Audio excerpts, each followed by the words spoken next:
Samsung has officially confirmed that its first triple folding smartphone is dropping this year, but we still haven't seen the real deal in action just yet. Luckily, the leaks keep coming, and they're giving us a much clearer picture of what to expect from the so-called Galaxy Z TriFold. And now we've got yet another leak to add to the list. This one's pretty interesting. It's not photos or renders, but an actual animation pulled from within the phone itself. It was posted on X by Tech Highest, and it shows off one of the coolest features of the TriFold, snapping selfies using the rear cameras. Basically, it works like the Fold 7, but since we're dealing with 3 panels this time, you've got an extra display to play around with.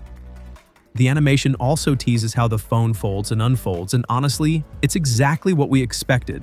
Nothing shocking here. But here's the catch. Animations can only show so much.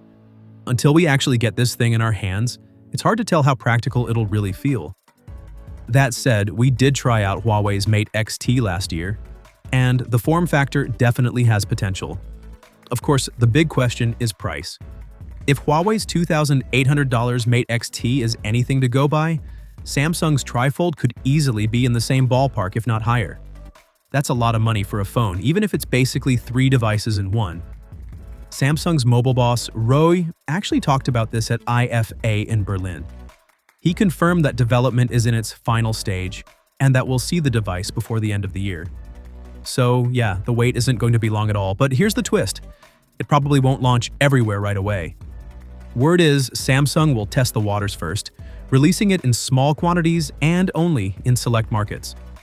The second-gen model, though, should be a more polished version and get a wider launch sometime next year. So yeah, this is shaping up to be one of the most ambitious phones Samsung has ever made. The only question is, will people actually pay that much for it? Let me know what you think down in the comments, and I'll catch you in the next one. Until then, take care.